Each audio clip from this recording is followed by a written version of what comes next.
Congratulations and welcome. You have found your way back to your home for meta movie fan theory. And it's going to get wild. I'm going to get loose. I'm going to get excited here. I'm a little bit nervous because I know it's going to be a long one. It's going to be about 2 hours. So we are going to pick up right where we left off. This being an Easter egg hunt, it means that it's a group process and we're finding stuff. And so Mythocast last time had given us a little tweet. You can find me at Satori All Me on X. My name is William Morgan, and Mythocast sent it to me directly. I imagine that if you find me on Twitter, I can do the same. I can read these things on here because this is perfect. This gives us visuals. And then this is what Mythoclass X on X has said. 1,000 Teeth, Demigorgon, Dungeons and Dragons, Stranger Things inspired by the Montauk Project incident where something came out of a portal and destroyed the faculty. We are talking about Camp Hero and the overall Easter egg lore that started Stranger Things. The Demigorgon in D&D lore is based on this event. Riven of 1,000 Voices. Oh, so that's why you say 1,000 Teeth. Destiny 2. Okay, so this is the Demigorgon. That's the toy. This must be what you call Ahamkara, aka a Wish Dragon from Destiny 2. Am I correct on this one? Right now. Okay. They grant wishes and feast on reality as a byproduct of the wishes granted. They are known for their bones that speak from beyond the grave to those that discover them. Oh, so they're like a little artifact that can like continue to talk once they have it. Well, that's weird. Uh, Two fictional beings that share common traits. The most distinct feature is mandibles, like the little opening of the mouth. And we made a big point last time of the whole monster mouth and the connotations for Jaws. As far as I can tell, the Jaws things just keep going. Like once something is referenced, it continues to inspire the whole rest of the seasons. So we'll see more monster mouths for sure. I thought a lot about when you were talking about the monster mouse and stuff. I thought about here. I could probably look them up, but there was the New Mutants movie. The New Mutants smiley face guys,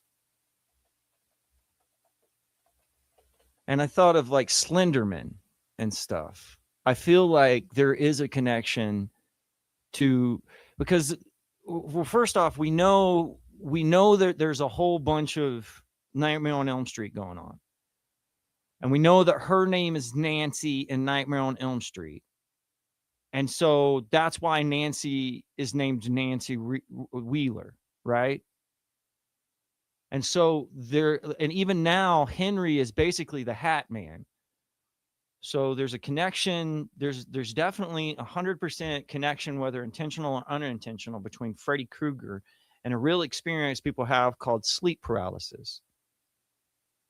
And one of the common things that people see is a man with the hat. That man with the hat basically becomes Freddy, right? And sometimes he even got a striped like sweater. That's why Freddy does. There's all these connections to this real experience people have.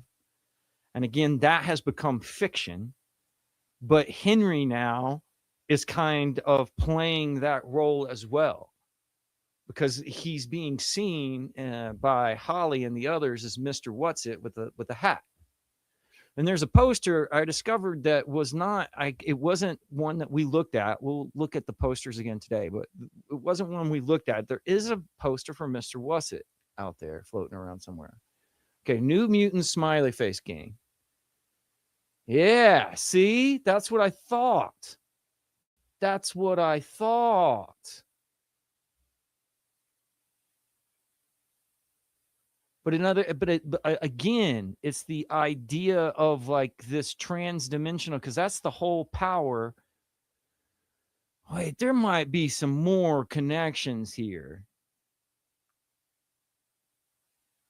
Because Sadie Sink, so Mad Max, isn't that weird? Her real name is Sadie Sink.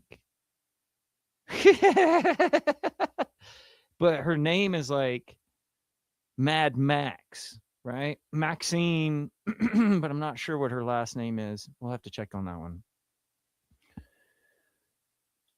As a real life crossover, she is the one who is rumored to play Jean Grey now. Isn't that wild?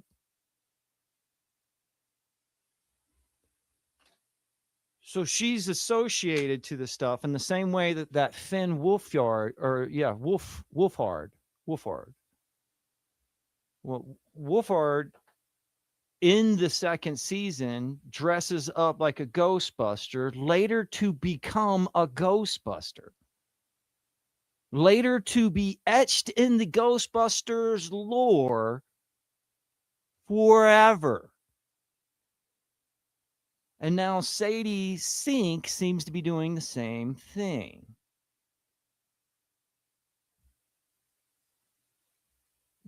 However, my point is Holly in the new series. I just went back and looked at a little bit of 5 again today, because there's a scene where her brother, played by Finn, gives her little icon, which basically gives her role inside of the party. And she, when he tells her what he says, let's see if I can remember. You have divine power. You have the divine powers. I think he says the divine powers. What does that mean? Divination or whatever? I don't know. But you can cast protection against evil spirits or something like that. And you can open portals to anywhere you want. So she's going to be a door opener. I thought she was going to be a healer. Maybe that's not what's going to happen. However, what's important to realize here is like, it's the same talent as Magic from X-Men, right? And then you have those little dudes with the mandibles again. So I think you're on to something. I also thought of Langoliers, which is also a Stephen King book about these monsters that are nothing but mouths that eat the past. Your guy eats reality. And we'll look at here a second, the theories on because what we're going to do here is we're going to kind of go back and we're going to look at some of the old theories that people had when they were just at season 2. We're kind of see which ones came true and which ones were totally like nowhere close because the people didn't have enough information. But what's interesting is like you've hit on this whole wish dragon idea that you have upon probably what is definitely an archetype that involves the idea of trans-dimensional portals and monsters that have no face but are all mouth. That might be a thing. We should keep looking for that one. All right, let me get my bigger screen up here now. Let's see. Where is it? This one. Okay. Now, this is something that happens at the end of all of these pictures. This is such an old blog post from 2009 that there are no longer any pictures. This is a blog called Black Dog Star. It's one of the most prolific of the synchromystic blogs. But in this blog, he makes a point out of paw prints. And because he, and his personal subjective understanding of this symbol, he keeps seeing them with pair of pentagrams. and he associates it with the dog star. Now, why this is important and why I bring it up for Stranger Things is because at the end of season 1, there's a portal that goes directly through the paw print in the school. And I kind of started getting chill bumps like my name was Will Byers every time I saw a paw print after that, because there's something going on with the idea of her going through the paw print. Like we looked at Nancy going through the tree and that having to do with the Clefo, perhaps. Then we can also kind of associate there's something going on as far as what the Black Dog Star blog had associated with the planet Sirius, because Sirius is 2 stars, 2 stars, 2 paw prints. But that's basically what we learn in season 2, is that Elle, once we thought that she had disappeared with the Demigorgon, had actually crossed over and then comes back through. And that, again, takes place in a paw print. Now, let's go back here. We've got a few things open. First, last time we were talking about Barthes and how the part of the interpretation is a part of the work of any piece is completed by the audience. And even though I'm kind of using this as like a springboard to give myself a little bit of freedom and interpretation, I'm not necessarily saying that anybody can interpret anything any which way. I'm saying that people are going to do that anyways. And so you can see this I believe is dated, and it might not be, but it's definitely during Stranger Things 2, and how it was interpreted to be about racial politics based on the Easter eggs within the episode, specifically the Lost Sister episode. And this continued on through between season 1 and season 2. For some reason, there was a lot of political pull that the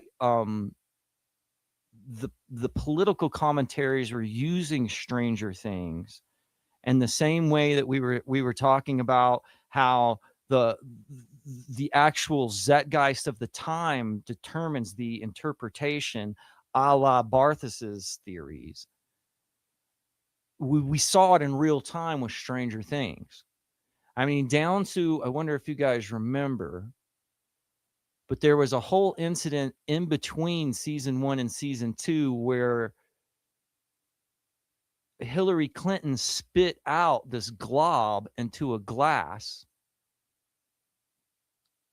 in the same fashion as Will Byers. And some individuals latched onto this and actually digitized it to where she was spitting out one of those damn demo dog pollywalks.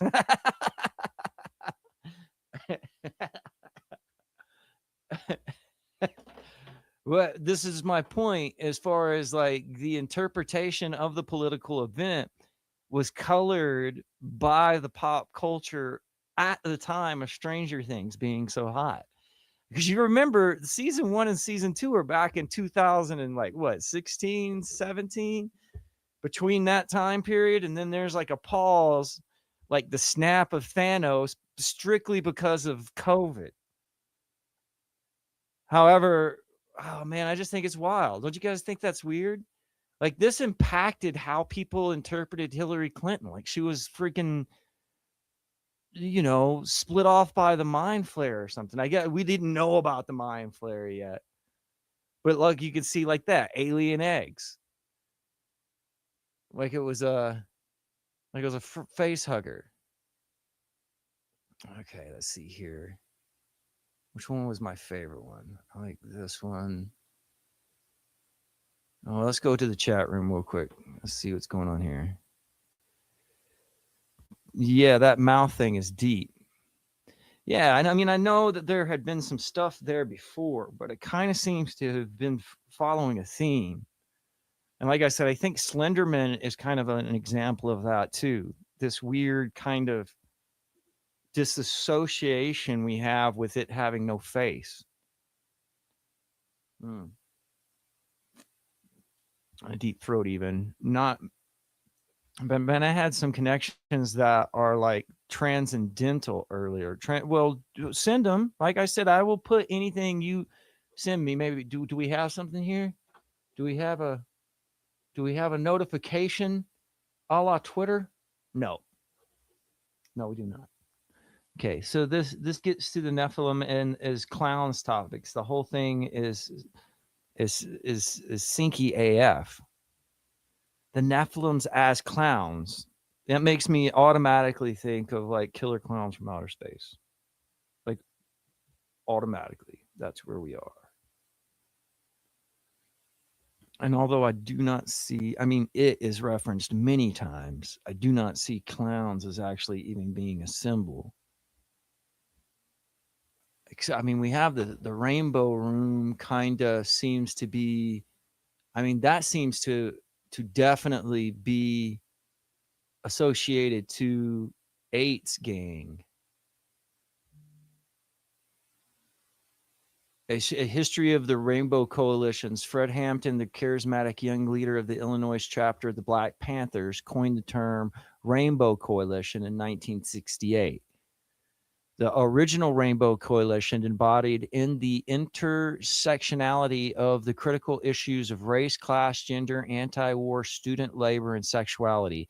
It fused these various forms of identity politics into one group with one ideal form of identity, an identity that transcends differences and focuses of commonality. The most common unifier was poverty.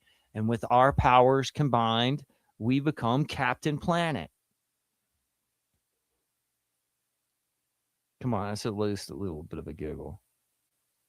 The T thing and cross the streams. I looked up the vid trying to find more about teeth. Next thing I know, we are into Dungeons and Dragons and Stranger Things, and we are all synced up. I was today years old when I realized Gravemind from Halo fits the bill of 1,000 teeth. Oh, and I have worked out this idea of the name of 1,000 teeth, and yeah, it's from Riven of 1,000 Voices. Okay. Also, it looks like a little 1,000 set of voices. The darkness, other side, refer to a full face of teeth. Also, tentacles. Well, yeah. I think it's Lovecraft. I've done a couple of shows on the intersection of Lovecraft. Most of the tentacle stuff would be coming from him. Also tentacles, Heisha, DM. Gotta watch after this. It's blow my mind. Sync shows. Okay, yeah. Minecraft. I sent that. Hello, Scribbles. Hey guys, everybody, just file on in here, guys. As I was saying, we have like a little bit of like, there's almost an intentional use of the Stranger Things to describe politics in the Trump era. Even today, you can see some of these are from like December 25th. Imagine Stranger Things. And one of the things that happens in Stranger Things season 2 is where the mayor actually asked Hopper to deal with the protesters, and he actually has a scene where he's arresting the protesters, and all of these things were kind of compared. I don't see it now. It's weird doing this research and not seeing that. You know what I mean? Before when we were in it, of course, everybody knew this stuff. But now when I go back and I watch it, and I'm like, I don't know if it's that valid.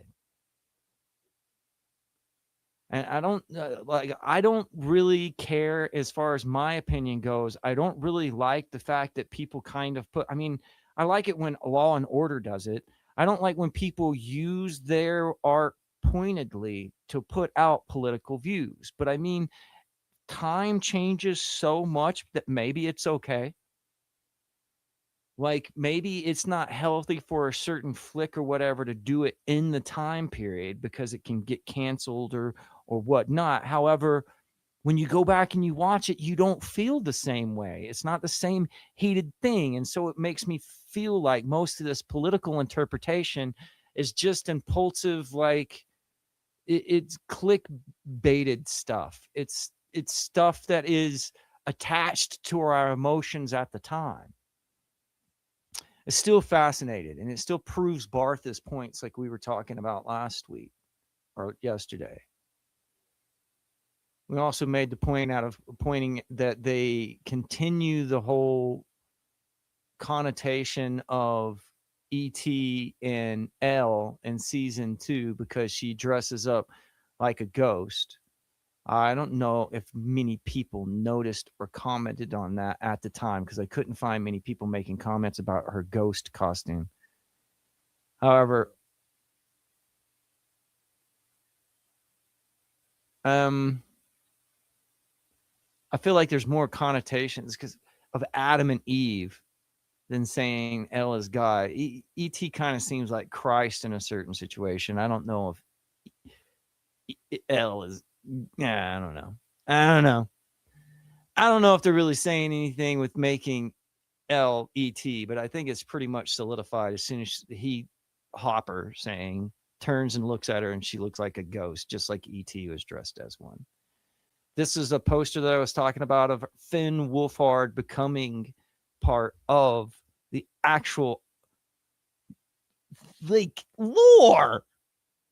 The dude became lore.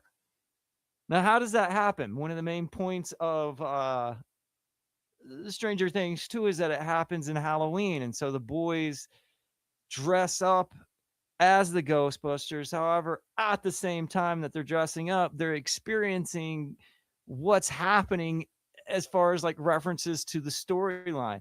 And so again, that there's this whole idea of if it's like in a different dimension, Stranger Things actually happened, and we're just getting echoes of it. Or if it really did happen, like some of us speculated as far as the Montauk experience, well, as being true, then perhaps the ripples of the story went through all of that is pop culture. Everything that we thought that was great, it's a mind twist, bro. It's like, what came first, the chicken or the egg? All right, let's see, guys. And we just got a Star Wars inspired crossover expansion and now have a friggin' lightsaber in Destiny 2. Yeah, sooner or later, it's going to be Ready Player One. A lot of the aesthetics you guys might have noticed in Meta Egg is designed off of the Ready Player One, not only movie, but book. And that's for a reason. It's because, I mean, we're kind of looking at things that, you know, are past dated. I mean, like I'm giving my channel the ability to look at stuff that is retro and to look at everything as if retro. But with Fortnite and stuff like that, like I'm surprised that, like we were talking about the characters having weapons and that would be cool for a video game, but when do we have Stranger Things skins? When is, you know, Steve Harrington running around Fortnite with a chainsaw like he does in season 5? When can you play as Mrs. Bowers with a pickaxe as being a real axe? I mean, you know, it's sooner or later it's going to be a big mash of all IP, and I think that I'm okay with that. Let's read through some of these just to get me going. What is this? This one is Rotten Tomato 10 best movie references in Stranger Things Series 2. And this is dated October 31st, 2017. So if my calculations, this is like as it came out. And it says the new season of Matt and Ross Duffer's hit horror series on Netflix is chock full of nods to beloved 80s films like Aliens, Ghostbusters, Gremlins, and more. Some of them continued from season 1, as we'll discover, and the ones that we've talked about in the last show. Let's do this. Get rid of these ads. They say Aliens, the Stranger Things love to feature actors known for iconic movies and TV roles, and Paul Reiser's addition to the series of season 2 is one of the most notable. Early on, his part as an actor working for the government-affiliated Hawking's lab calls to mind his bureaucratic character from Aliens. James Cameron's 1986 sequel to Alien, which was an obvious influence on season 1 with all the bleeping and the flashing and the containment. Then in episode 6, there's a direct homage to the movie when a bunch of soldiers are similarly ambushed by alien creatures, all witnessed by Reiser's character in another room. This is what I'm talking about. Now, did magic just happen? Okay. Give myself some space here. Did magic just happen? Did they create some sort of magical sigil by referencing the movie that Paul Reiser had already been in and then putting him into that role? And did that affect Wolfhard becoming part of Ghostbusters?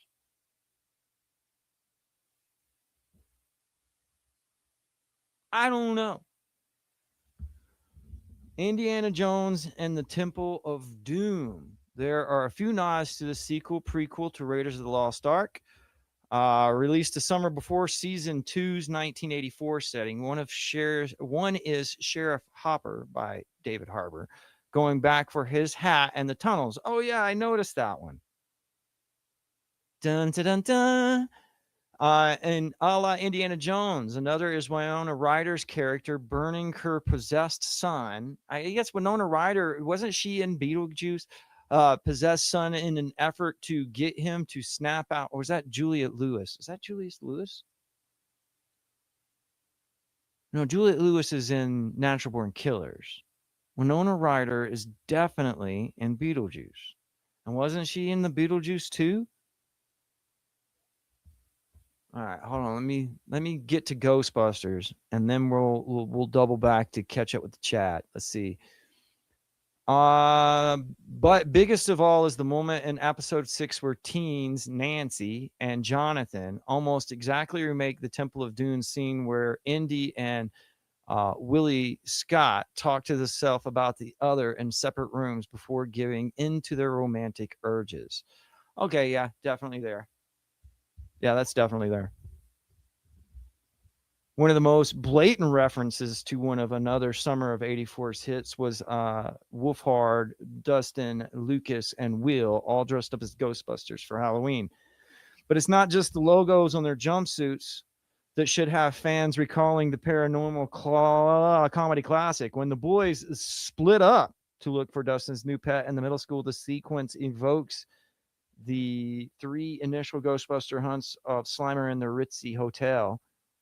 If that's not enough, the slime that Sheriff Hopper and his deputies find in the pumpkin patch and on trees in the woods. It's almost the exact same scene where he's doing this with it, isn't it? All right, let's catch up. We're just Star Wars. We're on a hot street. We're on a hot one. The ultimate irony is I changed my name in the game, the stream, to the name of the center. Let's go 6 Mythloclast. I am a Mythloclast.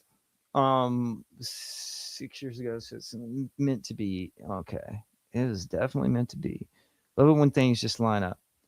Okay, let's trip of the screens. Let's see. Legit demon that came out that would cook. The new thing the Zoomers do is 3 or 4 letters, 1 syllable names. 3 or 4. The off topic, but the Zootopia shiz is creeping me out. Man, the fact that where Spielberg is in my mind. Original soundtrack. Every Spielberg original track. Yeah, Warner was in Beetlejuice. That's what I thought. That's what I thought. So the possessed, like they're definitely like the whole part where Bob Newby has the map on the floor is basically like a scene right out of Goonies, right? So they're like they're adding the people in to kind of like create a double down on the reference. But what I'm saying is like if Sadie Sink becomes Jean Grey, then that just worked because the same thing happened with Wolfhard. So it just happened in reverse. Like they're like putting people into the roles, and then people are becoming the roles at the same time. And that's just nuts. Like that, doesn't that do something to your brains? Like what the hell? Like what the hell? They have a Demogorgon skin in Fortnite, bro? Do they? That makes sense. But they should have the people too. Is it because they're kids? Like, come on, Steve Harrington running around with a chainsaw would be dope. They do Michael Myers and stuff like that, and then like I don't know, it's just weird because you could have like everybody running around on Fortnite. Bro, I'm old school Fortnite. I used to try to save the world at Fortnite. You know what I'm saying? I didn't play the battle royale. I was trying to save people. Okay, the Goonies, of course, we're talking about Sean Astin here. They probably mention the map here. Another major new character is played by Sean Astin, who made this feature film debut in this classic children's adventure released in 1985. So again, like right on time of when the situation is happening in Stranger Things. And it says the film or the first season. So it's not really like a lot of this theory. I don't know if this theory of if it's just a campaign at D&D works. Like, are you going to get to the end of the show and it's going to be the entire family sitting around this D&D board, and they've like made the whole D&D to mock all of these movies that are coming out as they're doing the campaign. Let's see. Aston even gets to make a meta reference. Bingo! That's where we step in. DJ horn, release the DJ horns, bam, bam, bam, bam, bam. And one scene, Austin actually gets to make a meta reference to his own movie when his Bob, the brain, is helping his girlfriend and her friends with a puzzling map. Boom, they talk about the map. After being told they're trying to locate the location for X, he wonders aloud if it leads to a pirate treasure, precisely what he and his fellow Goonies were searching for in the movie. It, of course, we've talked about, was already there. Of course, Bob, the brain, tells them that they want to tells Will a story about a scary clown from his youth that sounds like it's inspired by its villain Pennywise. So that's right. He tells him, I just told him you get to go away. That happens, right? That's what he says. You're not real. In the story of it, the kid is faced with. So the story that Austin is telling him is the story of Derry, another like feedback loop. That's crazy. That's crazy. Yes, the new season of Stranger Things sort of implicitly references a movie that just came out last month. Technically, the whole series has been influenced by Stephen King's original 1986 novel, maybe by the 1990 miniseries.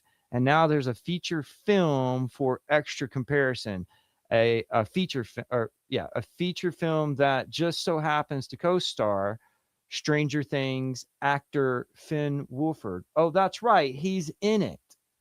So that's a double thing. Bro, that's a double thing.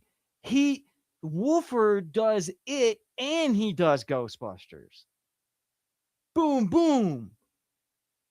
Bro. What the dude? Hold on. I forgot he was in it. What the hell, bro?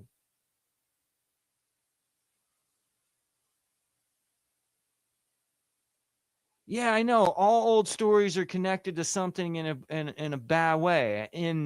This is what I said. I've had certain religious sects call it counterfeiting. So I don't know how I feel about it. Damn, that's crazy. Another classic from the summer of 1984 gets a nod in the form of Lucas's new pet, D'Artagnan, aka Dart. And he thinks is some kind of pollywog, turns out to be a baby Demogorgon creature or a demo dog. Let's get it right, people. Kind of the terror dogs of Ghostbusters. Right. So they're referencing Ghostbusters. They're in the costumes, but they're also saying that the gatekeeper, aka the gate, is guarded by dogs. The dogs of Zool. Another meta reference. Let's see. Lucas's new palace, similar and less adorable, but also seems initially to be adverse to bright light, though he turns out more to be an issue with heat. And however, and on the flip side, though, he actually befriends him by feeding him when you stuff he shouldn't. One of the few movies referenced in Stranger Things season 2 that was released prior to the year of the show's setting is 1973's horror classic. Oh, that's the scene with Will and them trying to burn it out of him, which I took more about as Evil Dead. And see, I think, yeah. I mean, even though I can understand how the scene looks like that, the overall way the scene is filmed is closer to the Evil Dead, which is why I think that movie poster is in there. So I don't know if I agree with The Exorcist being included in this list other than just by default. A Risky Business is an interesting one because you can see here that Harrington and Nancy dress up like them, but I got a weird interpretation about this scene because it's actually season 1 where he's mentioning their common like of Risky Business, and they're kind of like laughing and giggling. But when that Halloween is like the next Halloween later, and so there's this weird kind of like them living in the past moment between them. You know their relationship isn't going to work out because they're not moving forward. They're still talking about last season. That's how I feel about them dressing up. But I noticed that he was dressing up as like Tom Cruise, who is one of his heroes in the first season. One of the earliest and most fun ways for the show is to reference the costumes, the cool nods to Karate Kid, Halloween, Friday the 13th, Animal House. Oh yeah, you can see all of that. Sort of like this weird experience in this one, when they go to the movie theaters and when they go to the arcades and stuff. I think the movie theater is actually in season 3. The arcades, I think, are in season. I can't remember. It's all blurring together. However, like you go through the arcade. Oh, this one has to be the arcade because of Mad Max. So you go to the arcades and you see all of these like Easter eggs for the games that are there. And then there's like Easter eggs for the costumes as well, because it's like they're referencing movies through the costumes that the people are wearing, which is just really like it's feedback loop, man. Red Dawn, because of the Soviet situation. One more from the summer of '84, again, right on the dot of the time. This one arriving late in the season. Red Dawn appears to get a nod when conspiracy theory Murray Bauman tells Sheriff Hopper about how the Soviets are invading the small town. That really isn't realized until season 3. And of course, this person is talking about it from the perspective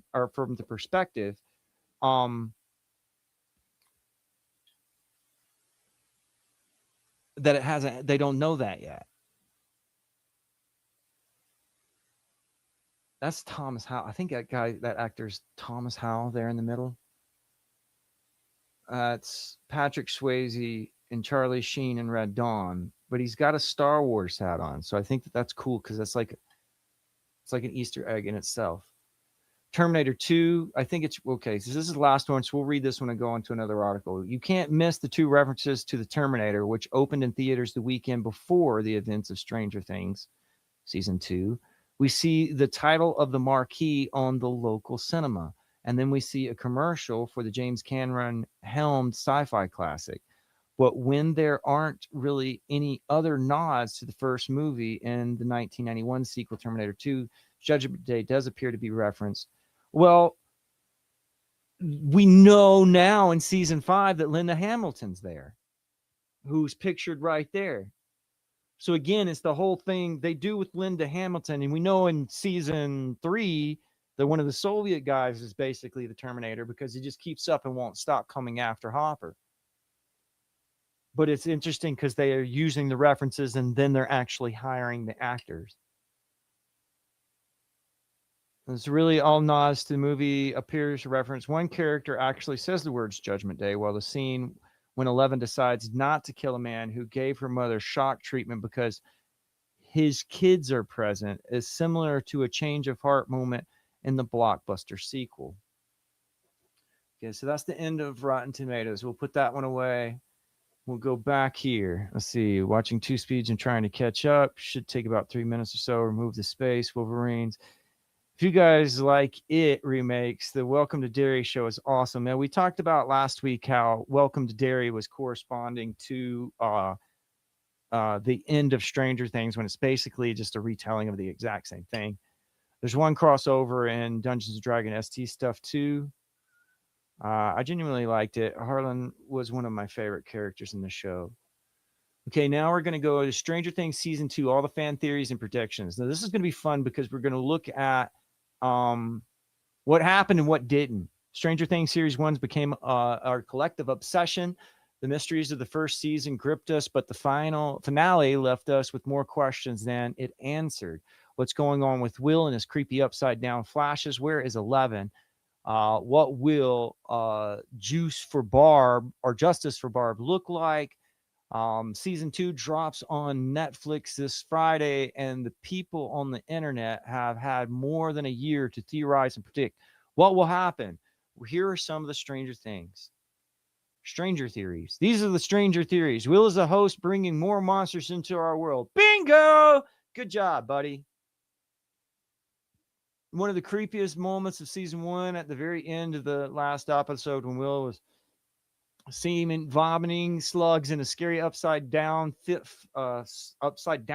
version of his bathroom. One theory posts it that the monster from season 1 is building a scary monster version of our world. Well, that's sort of right, sort of wrong. 11 is the Demigorgon. I don't even want to read that. The monster is after energy. I wanted to read this one. Well, we'll stop this. In spite of the many references to the monsters being out for blood in season 1, that's right, because they make a point of how they track them. One very lengthy and elaborate fan theory says the monster is actually looking for energy. Some of the evidence is attracted to lights, the pool light. Barbara was sitting on the strings of Christmas lights hung on the buyer's home. The monster is especially attracted to 11, whose nickname is L, the boys, which is Swedish for electricity and clearly full of power. It's elaborate, but it makes a lot of sense, especially when I don't know how much. I mean, what do you guys think? I got on a scale of 1 to 10. How much does that got? How much juice that got? For her daughter underwent the same kind of experiments as Elle. We don't know if that's true yet. Nancy and John are OTP. That happened. The upside down isn't an alternate dimension. It's the future. No, it's the past. The upside down is just a limbo dimension on the way to an even scarier place. We don't know that yet. That's like his prison, right? That's one's prison. The season 2 monster is the Tessel Hydra. It seems that I called the Tessel Hydra Shadow Monster. I'm not sure if that one, the Mind Flare. This one's the Mind Flare. Dustin has divination magic. This might be what this person probably, okay, so Dustin always seems to have a certain spidey sense for the bad mojo going down in Hawkins, and that might be be entirely a coincidence. It's funny. Maybe I can show you guys this. It's funny that there's a certain synchead out there right now that we were talking about last week who's going off now about the comments that they're making in the new series of Stranger Things that is mentioning they don't believe in coincidences. And the certain things happening have meaning to it because they've learned that by being in Stranger Things for so long. Hopper works for the government. That's not true. Okay, so let's get rid of that one.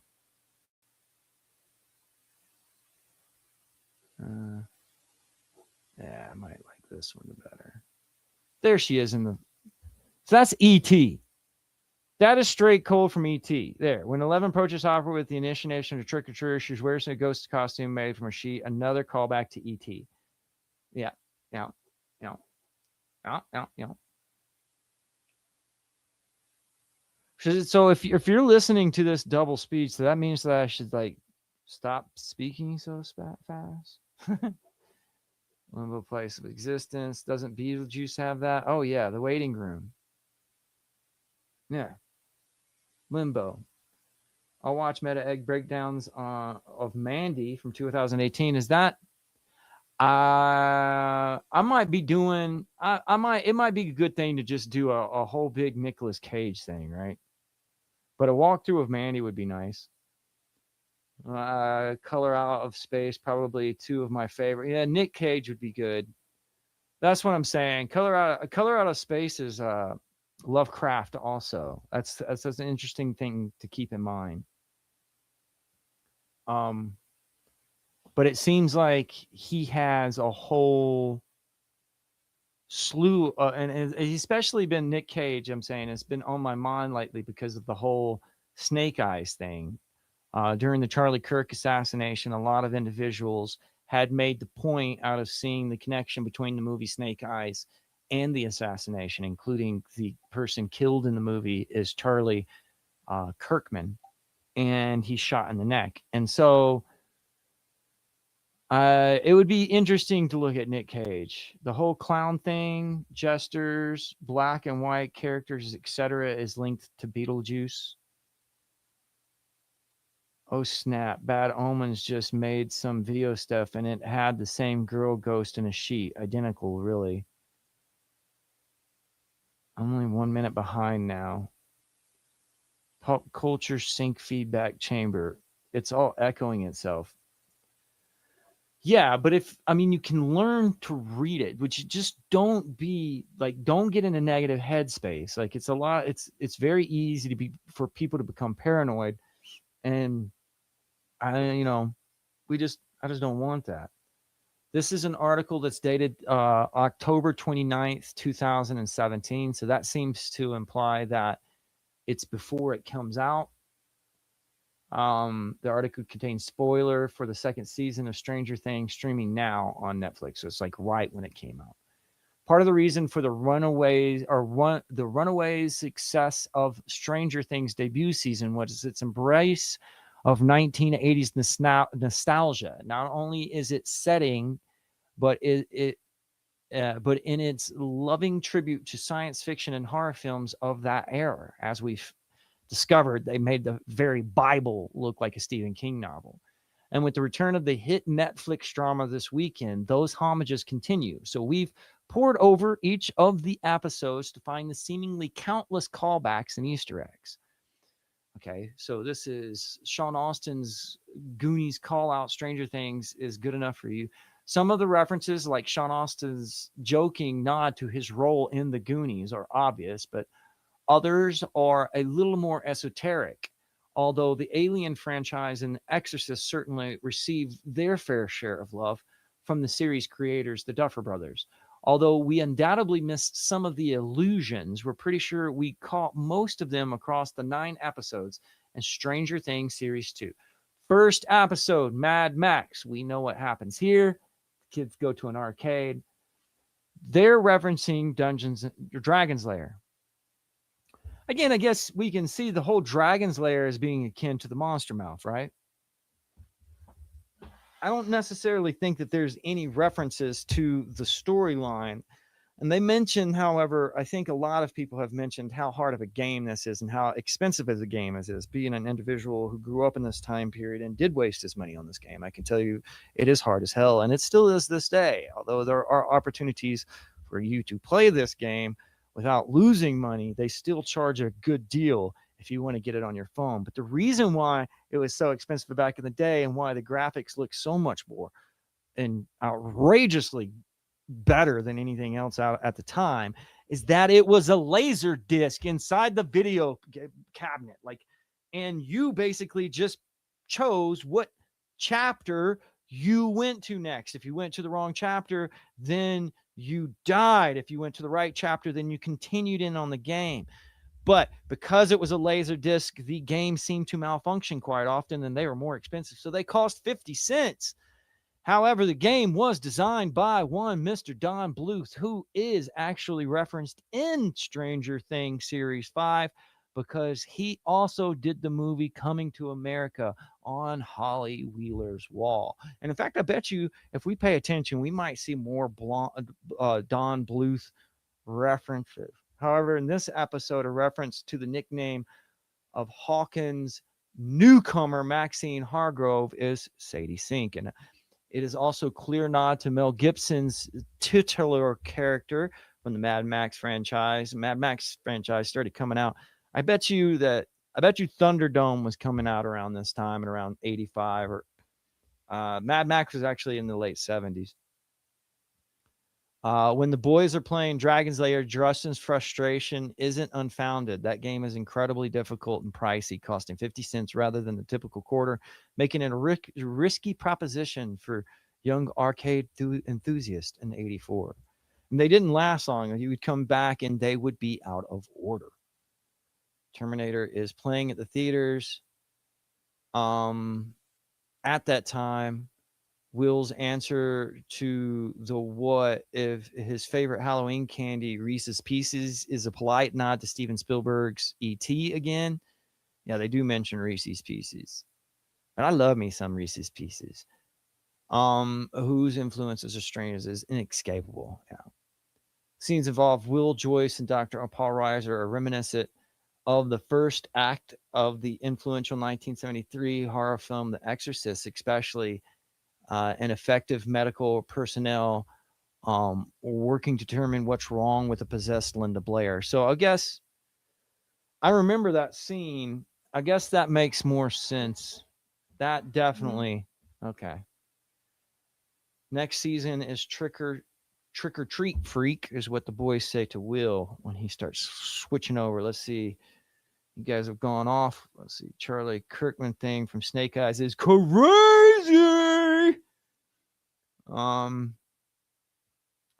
Gillian is moving at sync speed.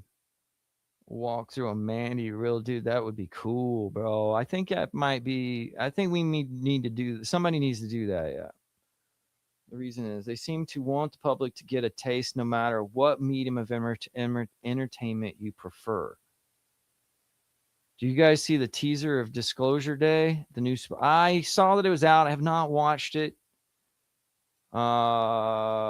Programming, climatizing, try to get us comfortable with these ideas, or is it like the revelation of the method showing us these things are real and they work hard to make it fiction? Well, I did see that. I wonder what the aliens will look like. 97%, they look like us. The cool game. Love letters to Sim and I would say, or watch the preview. Holy shit, this game. Wow. You just had a childhood flashback. I've heard this game, but I was like 6 and I wanted to play this cool ass game, but it didn't have a computer. Dragon's Lair. Bro. Like I say, I went to there. It has come out on certain systems because this was back in the 80s. But the reason this game, oh no, Snatcher. Oh no, Snatcher. Let me see Snatcher. I'll look up Snatcher just because you mentioned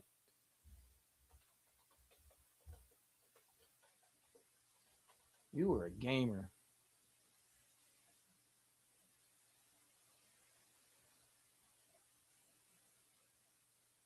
This one?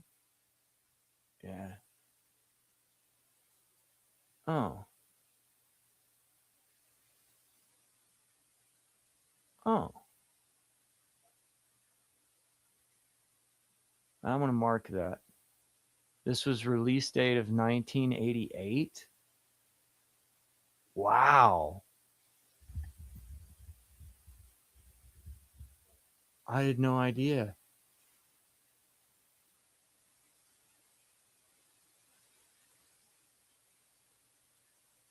How groundbreaking. Oh. Oh. Sega CD. PlayStation. Okay. I'm going to pull that out of here. Put that over here and save it for later. Let's see. Do I have messages? Uh, oh, here's some of the clowns. Let's see. I got this idea from There's a Lair. Basically, from another channel from Nephilim look like. Here's some more about the clowns. No, we don't want you talking. Oh. Well, I'll have to look at this. But yeah, I mean, the clowns naturally have that opened mouth, right? Even with the clowns, as far as the Joker is concerned, it's what do they call that? It has a name, something smile, like the Gallagher smile or something, and it's just nasty looking. But it's basically just a large open mouth, right? Okay, let's get back to where we were. So there's Dragon's Lair. We're on Trick or Treat, where the kids are basically dressed as the Ghostbusters. We find out that Will is seeing stuff. There's the reference to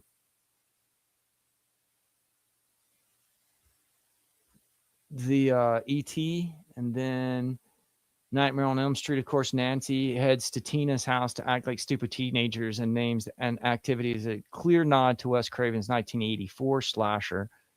Pollywog, Demogorgon Pollywog, Dustin decides to take and an adorable creature he finds in his trash can, believing it to be a pollywog or tadpole, and he hides it inside of a containment unit from Ghostbusters. He even feeds it to some of his Three Musketeers bar, possibly after midnight, and names it D'Artagnan. Oh, they're gremlins. The parallels to 1984 horror comedy Gremlins are unmistakably and grotesque metamorphoses as it grows from something cute into something horrific. I don't think it's really ever cute.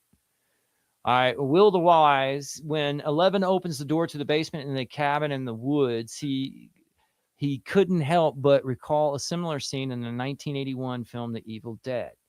And Ridley Scott's 1979 sci-fi classic horror Alien, a xenomorph begins. They see the xenomorph also kind of looks like the Mind Flayer, right? Like when you see its head, begins its life cycle as a small chest buster, but then sheds its skin and grows exceptionally exponentially.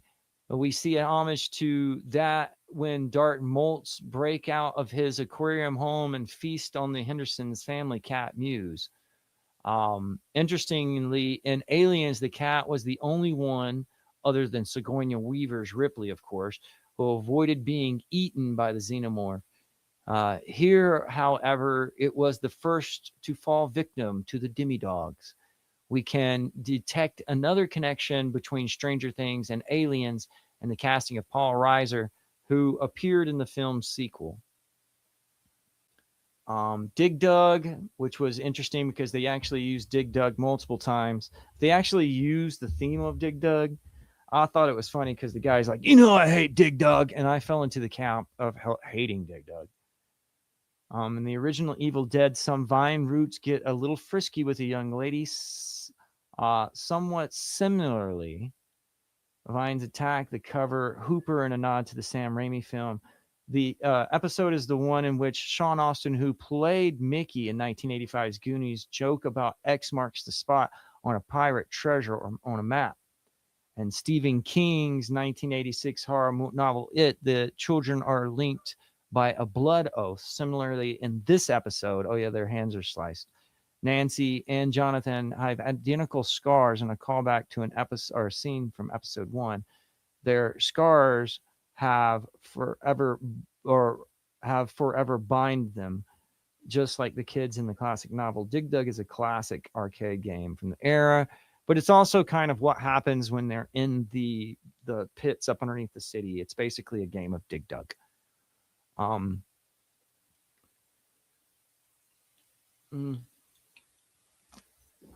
There's so many references that are kind of falling through the way here because we can't. I'm gonna have to take steals. Certain programs other than Netflix allow you to visually slide through the videos. And I should have taken in consideration that Netflix wasn't very good at that. Then The Spy, the episode Winona Ryder channeled the mother from The Exorcist in yet another nod to the classic film when she demands a room full of doctors to tell her what's wrong with her child. As Will was similarly possessed, the scene is remarkably familiar. There are alien references galore, with the discovery of a skin discarded by how much larger demidog. Further references to aliens occur because are clear when aren't. I feel like either I'm reading this wrong or this person's a bad writer, dealing with one monster but many. Also, Reisner's Dr. Owens echoes his alien character Burke, which is said in another thing. We can link Jaws in the scene where Destin was walking down the tracks dropping. Oh yeah, they're dropping chum. To try to attack or to get a hold of the demi-dogs. If you guys remember, everybody's kind of leaving Dustin behind, and he meets up with Harrington, and this starts the friendship between Harrington and so this is, we can see season 1 basically is the Demogorgon. Series or season 2 is the Demi-Dogs. And the first appearance basically of what we know as the Mind Flare, which really comes to fruition in season 3 and the Battle of the Star Court.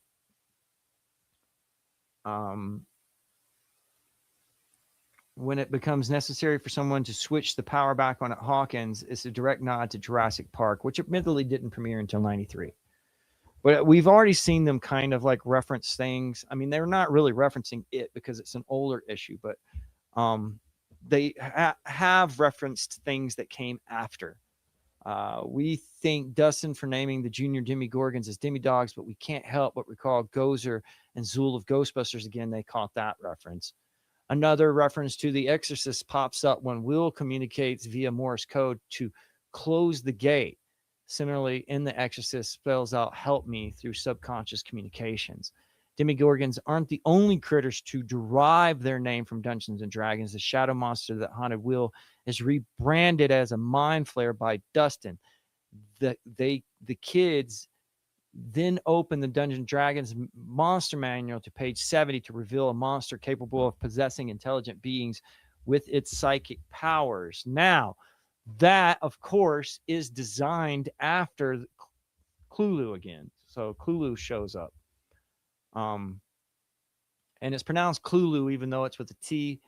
The Gate. This is the one that is where Will is cooked. The Exorcist homage reached its climax in the episode with Will having the Mind Flare literally exorcised from her body due to some portable heaters and his mother's refusal to give up. "You stay away from him, you bitch!" When Hopper and Eleven are faced with the gate, the shadow of the beast appears through the upside down. It looks like the Xenomorph. Yep, that's true. Now streaming, 2nd season. So we've been through 2 of these. Let me check here. I think I liked this one. All right. Shake it out. Shake it out.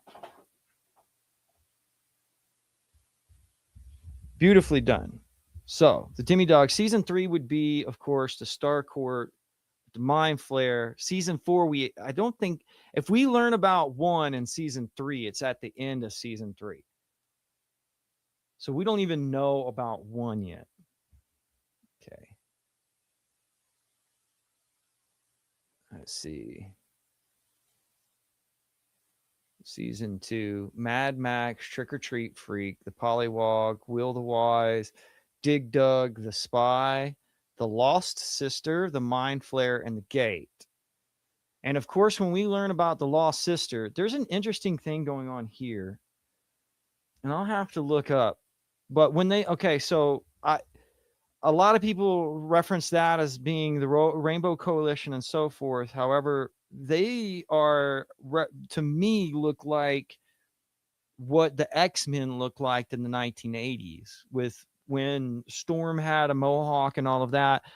But also, if you look around their layer, that's not they actually brought in graffiti artists, and I know that some of the styles in there weren't even developed in the 80s, but my point is, I think that they are putting clues in the graffiti. I can't read everything back there, but one of the things that I saw in the graffiti was King Mob. Now, at the time, King Mob, the Invisibles, because King Mob is actually, I mean, it's basically a term that's more common in England. I think there was a Queen Mob too, but it has special meaning for people there. Although the main character, Collie, is actually seen in graffiti in the background, and she is from London, so she might get it from there. I just wanted to see the Invisibles' right date, which was 1994. Now, the cool thing about King Mob or the Invisibles is the fact that it is actually meant to be a sigil. So, what we were talking about last week when we were talking about the things that is either organically or inorganically or intentionally or intentionally happening with the movie posters, this guy actually did it intentionally with his own comic book. And King Mob was actually designed to look exactly like him. And his name is Grant Morrison. You can see Grant Morrison is a magician, but that we're dealing with magic here. I just wanted to point that out, that they have the name King Mob in multiple places in the background. King Mob storyline is a lot like what the storyline in Stranger Things is, because he works for this underground, they're called the Invisibles, group of people who actually know what's going on, that includes like gray aliens and alternate dimensions and Cthulhu like animals, and all of the Lovecraftian shit that's going on in Stranger Things is kind of happening in the Invisibles. I don't know if the King Mob is a nod to that. I just wanted to say that there is definitely some correlation there, probably unintentionally. And they're probably using King Mob as the fact that Kali, who's represented as Kali in the background. So of course she is Indian. She has London background with a London accent, and could just be popping up King Mob for that sake. But regardless, I thought that was cool. The mind flare and then the gate, which is what she supposedly closes at the end. We'll look at this one because, like I said, I like it. Let me catch up. Supernatural. The good characters have a monster handbook.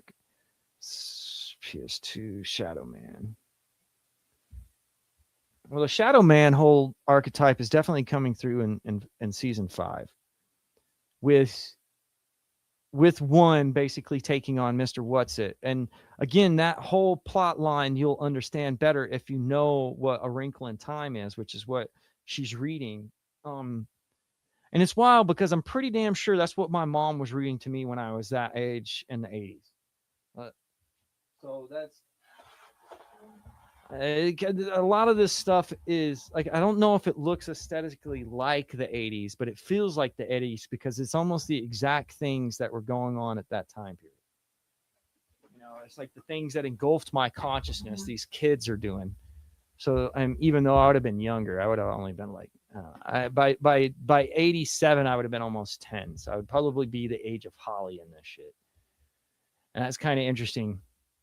Anyways, Stranger Things Series 2, all the Easter eggs, references, homages, and callbacks. Season 2, Trick or Treat. This is by Petals of Geekness. Is that what this is?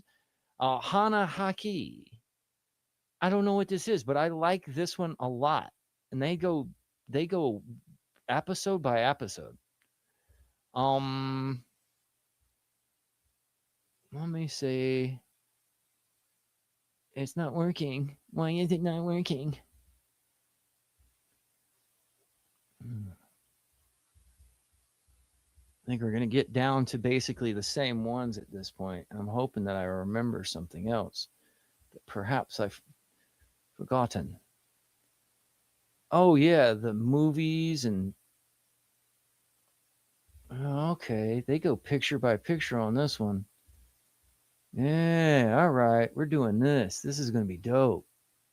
This is episode 1. The wait is over. On Thursday, October 26th evening, the second season of the most awaited Netflix series has finally was finally put online, giving the insane amount of worldwide fans another joyful ride among monsters. Daemons? Why do they spell it daemons? Hellish worlds every day and once in a lifetime adventures, school life, mysterious superpowers, and most importantly, an incredible flood of Easter eggs, references, homages, and callbacks from the fabulous 1980s. Did you manage to catch them all? An attempt to get the most of them, we tried to put together all of finding in this 9-part anthology. Jesus criminy. So Mad Max 1983 Cinematronics laser disc game by Rich Dyer and Don Bluth doesn't need an introduction. We've dealt with that. They go through Dig Dug.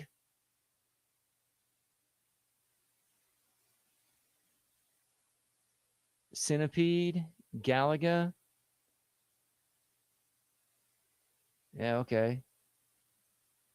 Cheeto Puffs, the snack eaten by Keith, the manager of the Arcade Palace, were firstly introduced in 1971, but shown in the episode were wrapped inside a package of 1982.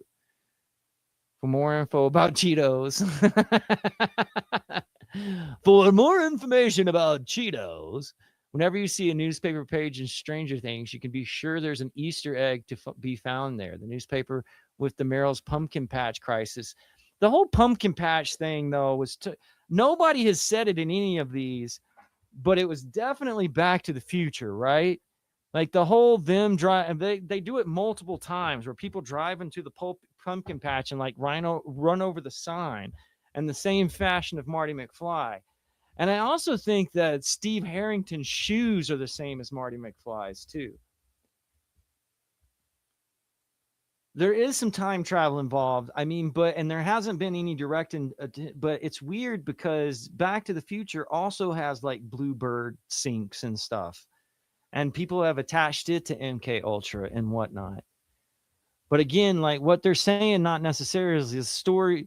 If these stories are coming out at the same time that the movies are in the theater, then the whole rule of the world is that the movies are mimicking what they're actually experiencing, and they're not necessarily coming up with the stories because of the movies. However, from our point of view, of course, they're referencing the movies. But the Terminator is playing, the Ghostbusters patch, Reagan and the scene where the main characters peek upon Mad Max skating. There's a sign near the Hawkins Middle School. It says, "Vote here November 6th," as a reference to the upcoming United States presidential election. Yeah, okay. I saw that. A new character introduced in this episode, Billy, the brother of Mad Max, makes no exception since he's basically a living clone of Rob Lowe's co-star in St. Elmo's Fire. Yeah, I mean, I heard this guy was going to be an X-Men too. I heard that he was considered to be Wolverine.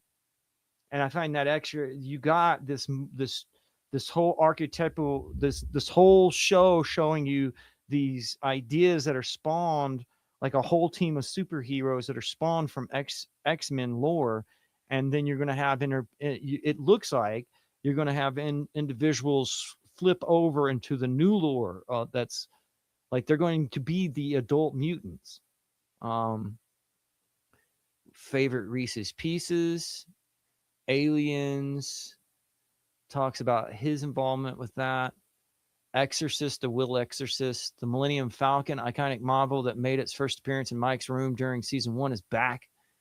We can be sure that Mike will never sell it for a family garage sale, not only because it would be sacrilege for most fans, and the authors know that, yet also because it brings back memories of 11. The girl made some questions about the vessel and even made it fly with their sonic powers back in season 1. No wonder he tried to contact her right after watching it.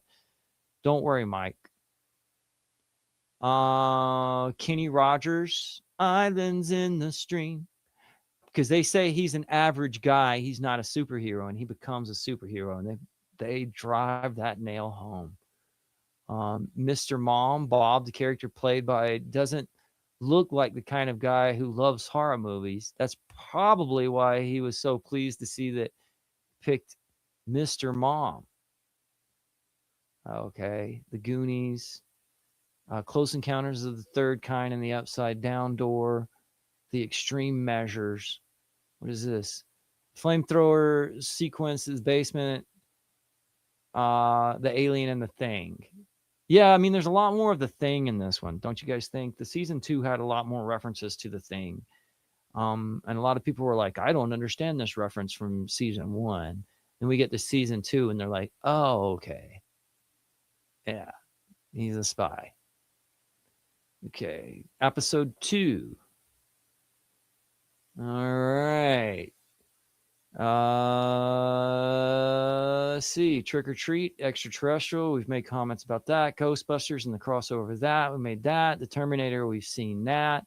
All My the callback of the popular soap opera set in the General Hospital. Others, mesmerized by Erica Kane, TV's most possible character. It's hard to find old footage of, for instance, Mark Hamill from Star Wars was in soap opera before Star Wars, and it's hard to find footage of that because at that time period, the soap operas were not keeping the footage. They were deleting it. It was a daily thing, and then the footage would be delivered or deleted and basically be burned.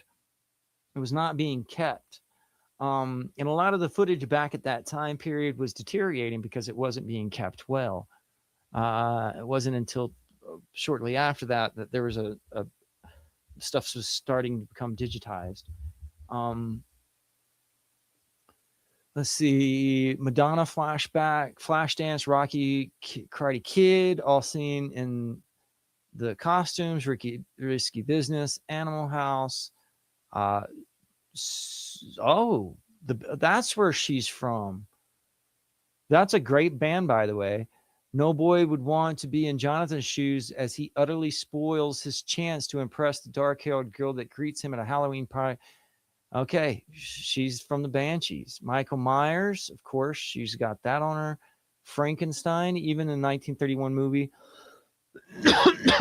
Tribute to, okay, all right. Reagan and Bush. Yeah, I noticed that in the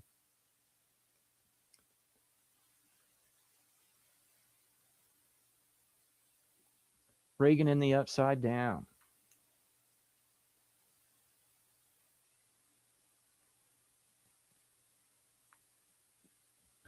Let's see here. Poltergeist. They use the TV. Oh, I didn't make that connection. That's like a spiritual thing, but they basically pulled that from Poltergeist, her using the white sound. Huh.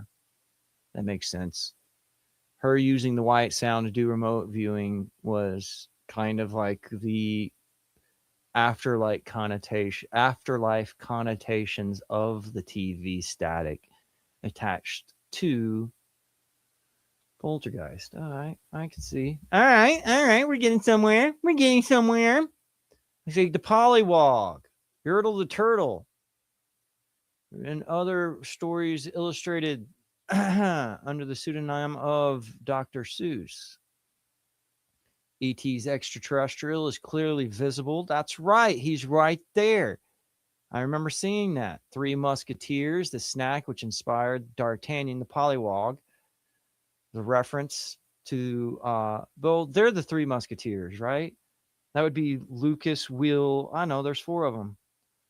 But this whole D'Artagnan is the 4th. Ghostbusters. When Dustin comes back, there's a certificate. I didn't notice a certificate. I saw that there was E.T. and I saw that there's a whole bunch of He-Men in this episode. Some kind hanging from the wall of his room. Now we know it was just a Ghostbusters group costume idea.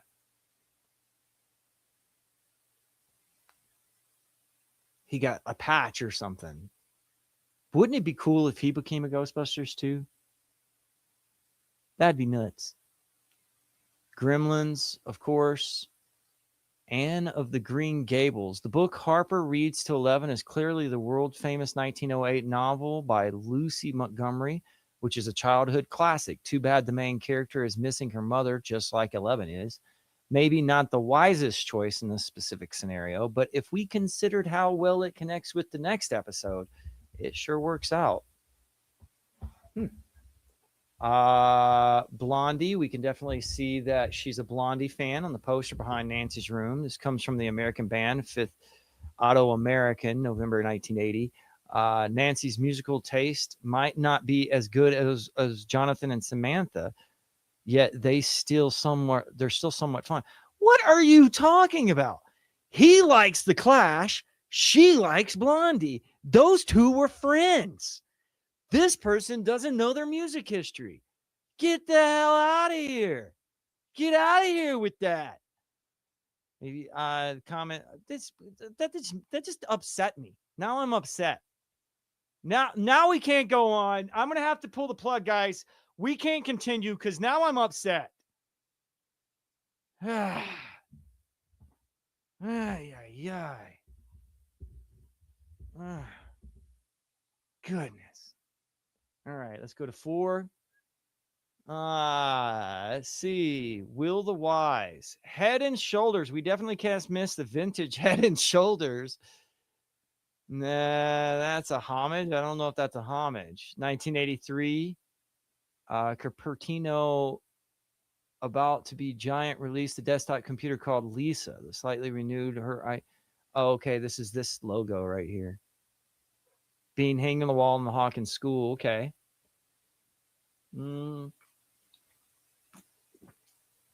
She opens the basement door. That's a scene from The Evil Dead. When Nancy and Jonathan go to the Harkin lab, they're trapped. Dr. Owen says a phrase to them, which is actually a quote from the father of science history discipline. Men of science have made abundant mistakes of every kind. We don't think Sardin would have agreed to the upside down experiments led there, though. Camp Crossley. In the episode, we see again Dustin's room, which is arguably the most important source of Easter eggs of the whole series. This time, just as the right facing the entrance door, we get to see a vintage poster of camp. The YMCA camp for all ages, but mostly for kids, found in 1921, located Tippecanoe. It seems that Dustin went there at least once. That's lame. Like, some of these are lame, bro. Come on, man. It's like, why do 9 parts if you don't have that much to do for each dang app?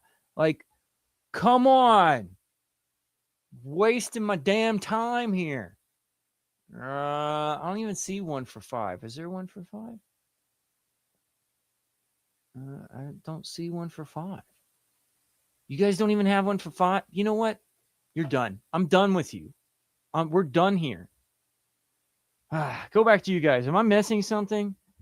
Have we missed? The thing is the greatest American Heavy.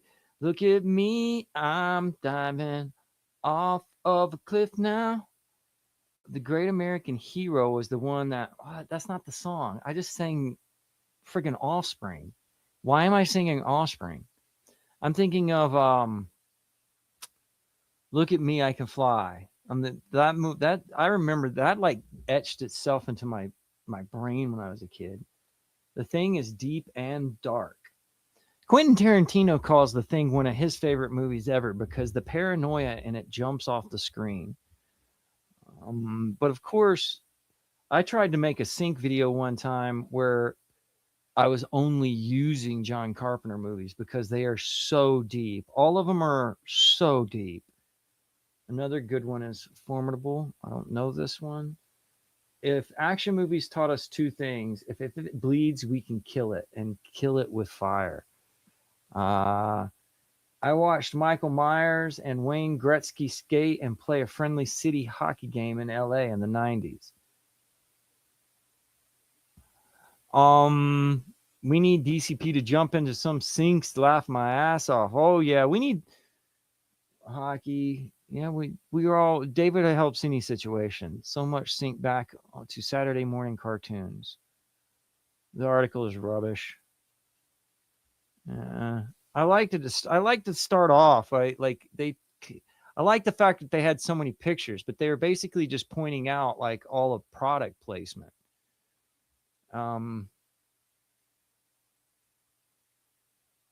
Trick or Treat or Freak, episode 2, episode 1. Let's get down here and go down to 6 or something.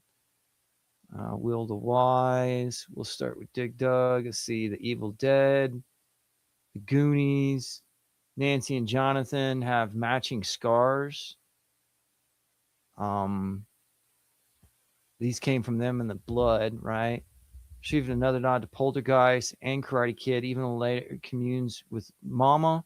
These visualizations of her origin story also touches again upon her Firestarter influences. Thank you, Stephen King. During a rare glimpse into the Sinclair house, Lucas's dad is reading the newspaper. But wait a minute. That's the same newspaper we saw in the first episode of Stranger Things 2. Is Mr. Sinclair only just now getting around to reading about Meryl's pumpkin patch and the baby phase baboon heart? Busy guy. The episode also slyly, that's a good catch. The episode also slyly acknowledges some of the criticisms about the series' first season, where Mad Max dings Lucas's story as derivative. The whole thing is derivative. Echoing some of the discredit the series' embrace of nostalgia, looks around this article. Max makes a complaint that falls on deaf ears in regards to Lucas and most viewers. Erica Sinclair steals a He-Man action figure from Lucas's room where she's trying to get Dustin to code shut up. Code red, code. This is a code shut up. He-Man and the Masters of the Universe ran on TV from 83 to 85, so Lucas was definitely with the toy trend. As Bob Newby begins to recognize Will's scribblings as a map of Hawkins, one of the landmarks he names is Salter's Quarry. That's where Will's body was supposedly found and is used as a setting multiple times. Since his friends aren't available, Dustin recruits Steve, saying, "Do you still have that bat with nails?" Steve makes good use of the bat, as he did in season 1, but technically it was Jonathan's bat. We put it together in the aforementioned season 1 and episode 8. Murray, the investigative journalist, pours vodka on Nancy and Jonathan while playing Billie Holiday's The Ladies Sing album. Not an 80s artist, of course, but the lyrics appropriately says, "She tells her side, nothing to hide. Now the world will know just what the blues is all about." Sing it, Murray. Fans were speculating wildly about the meaning of breathe, sunflower, rainbow, and the rest of the mysterious words that were basically just the same words they used to hypnotize the Winter Soldier, and the rest of the mysterious words of Terry Ives that showed up in a promo. Finally, the answers come as a clever clue hidden in the destroyed mind of a mother who never gave up. Hopper's continued refusal to leave his hat behind no matter the danger is Indiana Jones, The Spy, The Exorcist, Alien, Stand By Me, Jaws. When Jonathan and Nancy spend a romantic evening in the crazy conspiracy theorists, they communicate their will they or won't they romance of World War II era Indiana Jones and Temple of Doom, which has been said.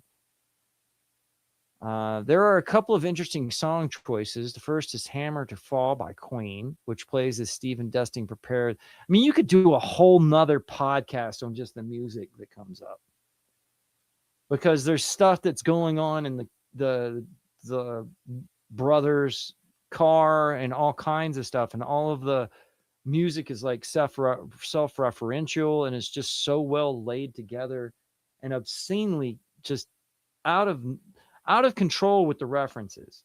It's just most of these have been caught. I'm gonna have to keep notes. I wrote down the stuff that I really wanted to talk about, but next time I finish up season 3, I'm gonna literally have to make notes, because I think that there's more sync, and I think what these people did, especially around this season 2, they're just paying attention to the visual cues that are in there. They're not really mixing it with the story at all.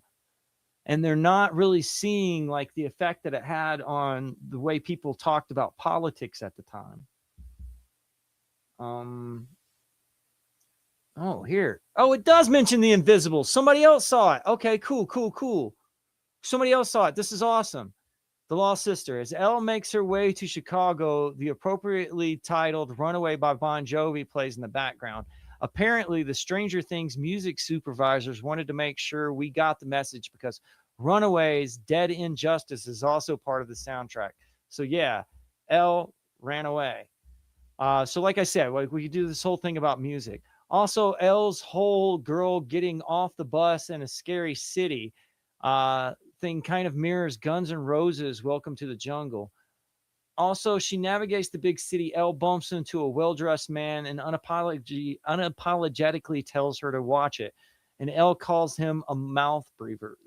This insert harkens back to season 1. Blah, blah, blah, blah, blah. Dumb. Collie and the gang resemble Grant Morrison's Invisibles. Boom! Boom! Blah! Blah, blah, blah.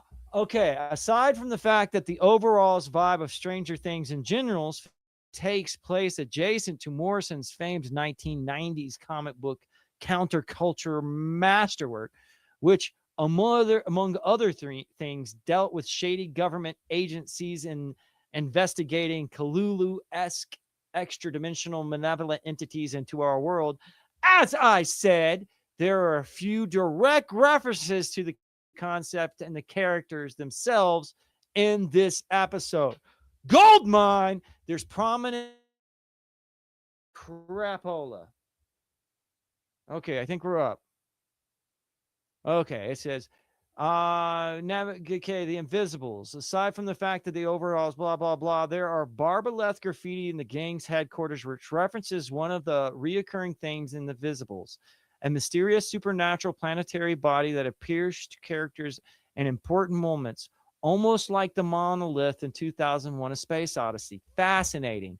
You can also spot more than once King Mob graffiti. King Mob was the leader of the Invisibles and the stand-in for Morrison himself. The stand-in because it's a magical sigil. That's important. He's like if James Bond was a spiritualist magician psychic with the fashion sense of a rock and roll star, and that only scratches the surface. O'Bedlam is another piece of graffiti referencing Tom O'Bedlam's another member of the team. See, I told you that graffiti is all placed, and I recognize that mainly because the styles are out of date. They had modern graffiti. They built a set. They had graffiti artists come in and write stuff in there, and there's messages in the fucking graffiti. Boom! Recognized. All right, that's awesome. Another member of the team. The girl with the wild hair who is part of Kylie's crew also resembles Ragged Robin. Yes, she does. I didn't put that together. This is Ragged Robin. Let's look at her. Ragged Robin. See if anybody else got this. Stranger Things.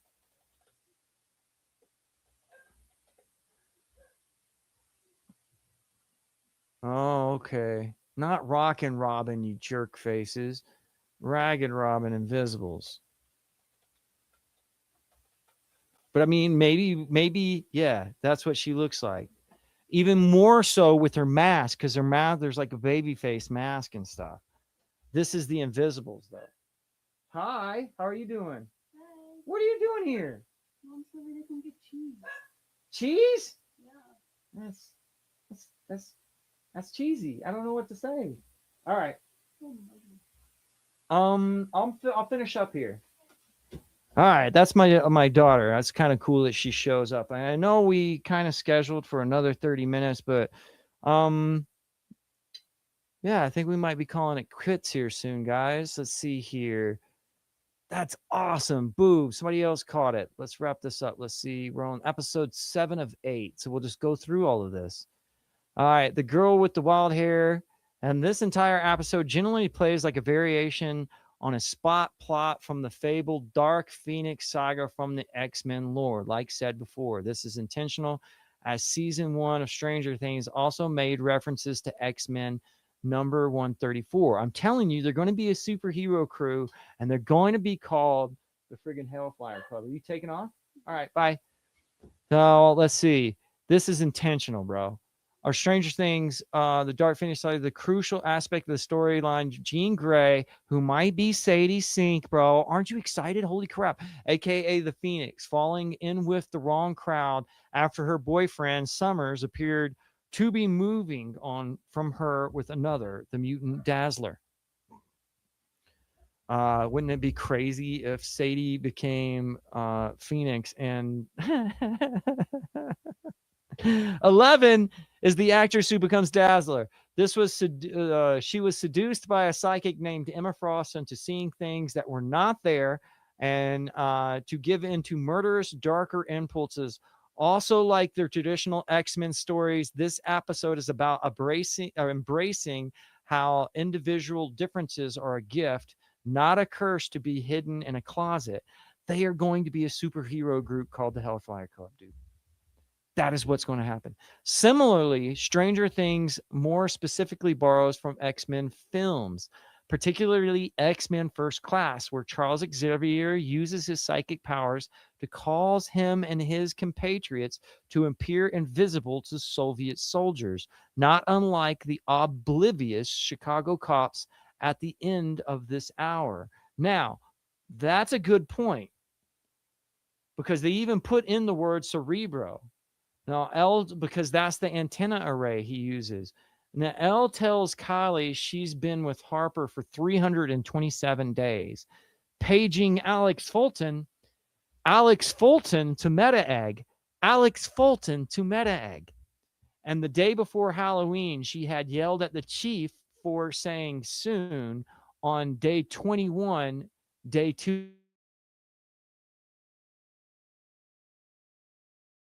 Things are going crazy over here. I hope that everything's coming through okay. And now on day 326, that puts her rescue by Hopper on December 10th, 1983. So there's that for what it's worth, which is, or I'm pretty sure are all references to The Shining. When she gets a makeover from Kylie's group, it's described as bitching, another Valley Girl slang term from the 80s, similar to totally tubular, mentioned in an earlier episode. Elle is seen watching an episode of Punky Brewster, I noted, which had just begun its first season in September of 1984. I'm so glad we got to all of that stuff about the X-Men. That's so awesome that was laying in. Okay. It doesn't say I'm muted. So the show got that seems to be going. The show got a young girl being adopted by a foster family in Chicago, no less. She's also watching an episode in which Punky relates a bad dream about doctors. I'm telling you, there's a connection between this and the New Mutants movie. Very pretentious for an episode that features a visit by Matthew Modine. Oh, he's in the episode that they're watching. That's crazy. See, that's screw you, Duffer boys. What are you What are you crazy? Are you crazy? Like what? If you know what happened to Grant Moore, why would you you're messing with what are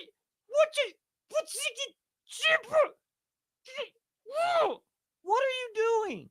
You're putting stuff with the actors in the what are God? Ugh. Pruitt Taylor Vince appears as Ray, the technician who sent 150 volts of electricity into Terry Ivan's brain, disabling her for life. Not really an Easter egg, just cool casting. Pruitt Taylor has been on stuff such as Identity, because he has a really weird trait of his eyes moving quickly. He's been on a lot of like different movies because he can make himself look crazy. You can also spot graffiti that says "So long and thanks" in the warehouse, a reference to, of course, the Douglas Adams Hitchhiker's Guide to the Galaxy's mythos. And here's another Easter egg that they're not mentioning there, and that's the whole float tank thing. As we mentioned in the last episode about the float tank being used and being created by Jonathan C. Lilly, he's the guy who actually was the dude who was trying to talk to dolphins. Now, the certain games that happened in the 80s and the 90s, like Echo were inspired directly by him. Certain things that happened in 2001 series, like 2010, the man having a dolphin in his house came from Jonathan C. Leary, because he had actually developed an entire house that was a float tank. And this house that could sustain water in it, he had dolphins and the damn thing. But his relationship with dolphins, as I've mentioned, with Echo and with 2001, have penetrated through pop culture. And that's where the actual phrase "so long and thanks for all the fish" comes from, is when the dolphins realize that the planet's going to die, they abandon it. Whether or not that has, I noticed the graffiti that says "so long and thanks for all the fish," and I wonder. Now, also another thing is like the Hitchhiker's Guide to the Galaxy is also where we get the enigma of the 42. The 42 is a big sync node that appears in a lot of different things and penetrates. It's like a pop culture number, as somebody has called it before. And so there are a lot of 42s in Stranger Things, like just behind the characters. Like it would be like the numbers on the bus or the numbers on a ticket, or of course the 237 that they've already mentioned has been decoded by others to be 2 times 3 times 7, which is 42. So as you can see, I'm not sure if they're putting the "so long and thanks of all the fish" and the 42s in there because of Douglas Adams. I'm just noting it. Whether or not it's foreshadowing or if it was just some whim of one of the graffiti guys they hired, I don't know. Now, Stranger Things Series 2, Episode 8, The Mind Flare. The episode begins in broad zombie apocalypse styled strokes as the demi-dogs attack the facility, but it more specifically borrows from the 1990s Jurassic Park. With the power out and the need to turn on both the power and open the locks, poor Bob is sent to his doom with like a latter-day Samuel L. Jackson to the breakers. Speaking of demi-dogs, the critters great rebranded just that by the critters get rebranded just that by Dustin. Perhaps he still has Ghostbusters on the brain, as once the word dog is thrown out, they suddenly start to resemble Zool a lot more. Like the demi-dog, Zool was a canine servant of a greater evil named Gozer in the 1984 classic. Gozer and Zool also have emissaries in the guise of a possessed Dana Barrett, the gatekeeper, and Louis Tully, the keymaster. This is not unlike Will's current predicament. Will also takes a step closer to William Friedkin's classic The Exorcist. In that film, just as a priest was losing his faith, he was both horrified and galvanized by the young Reagan speaking him to her possessed body flesh, spelling the desperate words, "help me." Likewise, Will communicated by tapping Morse code while a voice of pure evil laid through his own teeth. When the Mind Flare's vision began sweeping across the land towards Will Byer, it more than a little resembled the force effect that Sam Raimi oft cited The Evil Dead. Yet while the zombie-like death of Bob could be attributed to influences of George A. Romero's movie or its knockoffs, the scene of all the characters trapped inside the house with the monsters threatening to come through the windows or walls is straight out of the one and started it all, the one that started all, The Night of the Living Dead, 1968. Again, they go to a movie in the next one, I think. And the Star Cart, they go through the Chippehoy back to a movie. They sit down and watch that movie. So that sync doesn't come to fruition until the next season. The sound of the alarm in Hawkins is like Alien. As mentioned before, the rock suits. As mentioned before, Hard Rock suits scenes with Billy in them.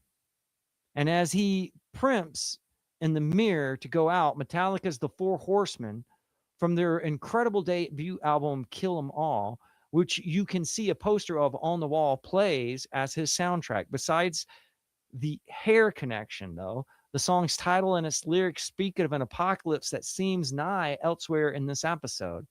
It's also the first good song we ever see Billy listening to, perhaps foreshadowing that he isn't completely irredeemable. Okay, so that's a good point there. They do seem to color code each of the characters with their own soundtrack. And so later on, I think Eddie is kind of linked to what is it? Iron Maiden, I think, has their Eddie. So they're using, it's so layered, man. You could do 3-hour shows on each of these seasons. Bob has to reboot the security system at Hawk Labs using a manual override written in BASIC. The concept might be Hollywood techno mumbo jumbo, but the basic programming language definitely would have been part of most microcomputers, which were beginning to become widespread at this time, especially in government facilities.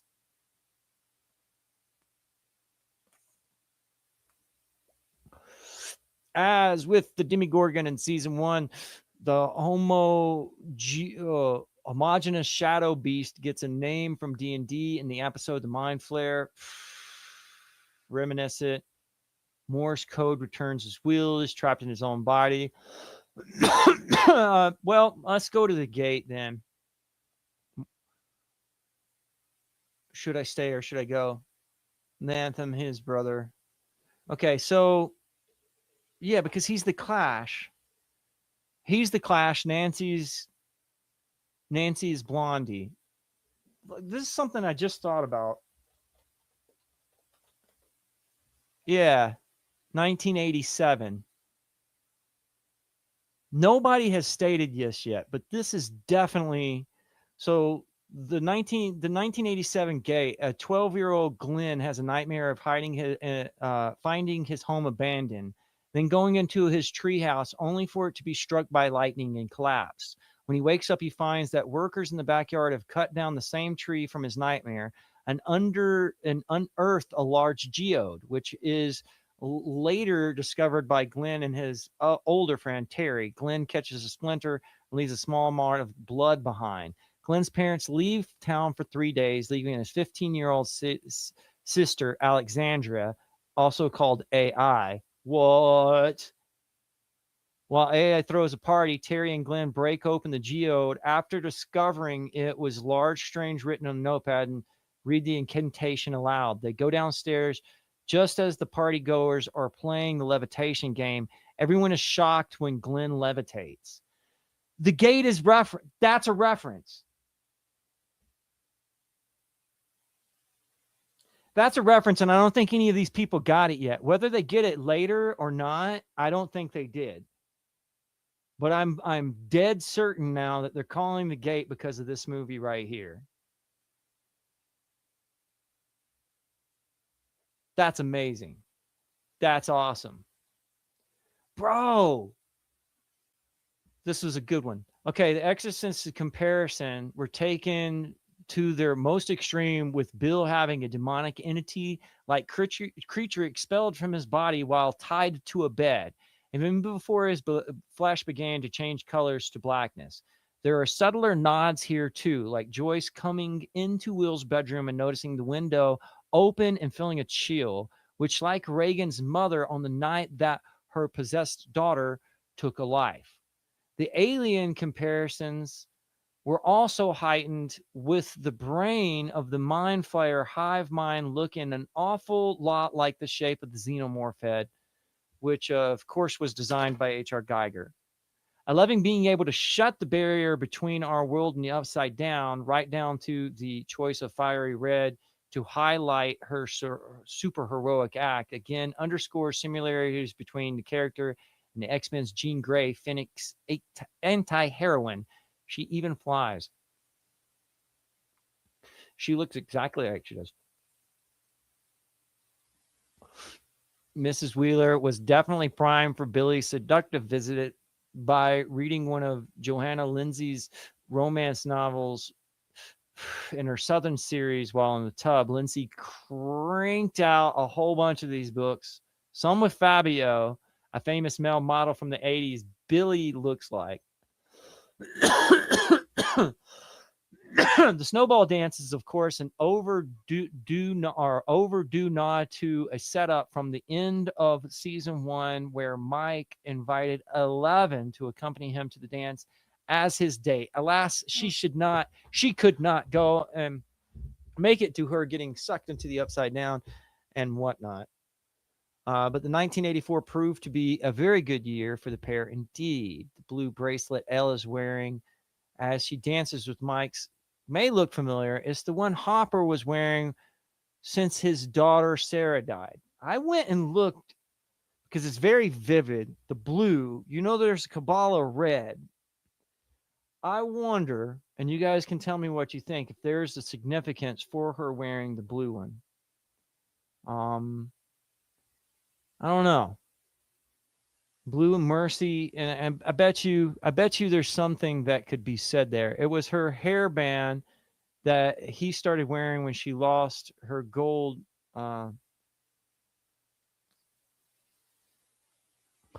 tresses on chemotherapy. The fact that Elle is now wearing the keepsake means Hopper has fully embraced the idea of starting a new family with Elle without replacing the one he lost. A very touching visual. This is written better. The Hawkins Middle School Snowball had a lot of great 80s hits, including Cyndi Lauper's Time After Time, which, of course, is referenced in... they play Time After Time, which is referenced in Back to the Future. And they see there's a poster for Back to the Future later in the next season. But from the 1983 She's So Unusual and the Police's Every Breath You Take from 1983 Synchronicity. Before the slow dances, though, you may have heard the lesser known Olivia Newton-John's Twist of Fate, also from 1983. You'd be hard pressed to find an acronym or in Stranger Things. Boom, boom, boom. Okay, so that's done. I think we've discovered that. We discovered the connection between the Invisibles, and we discovered the connection between the Gate. Those are both awesome. The Lost System Mind Flayer. The Gate is the last episode. 11 makes plans to finish where she started. While the survivors turn up the heat on the monsters. This is the part. This scene in particular is what I meant. What I would love of this to be some sort of game reminiscent of Contra or something like that. Because that's what that scene reminds me of, with Ale sitting there trying to close the gate and Harper trying to kill all the demi-dogs that are coming up the side of the walls. Now, if somebody could retro make a game that looked like it was from the 1980s with those style graphics, but use the plot points and the scenes from Stranger Things and then give all of the characters their weapons and characteristics, that would be dope. Now let's catch up in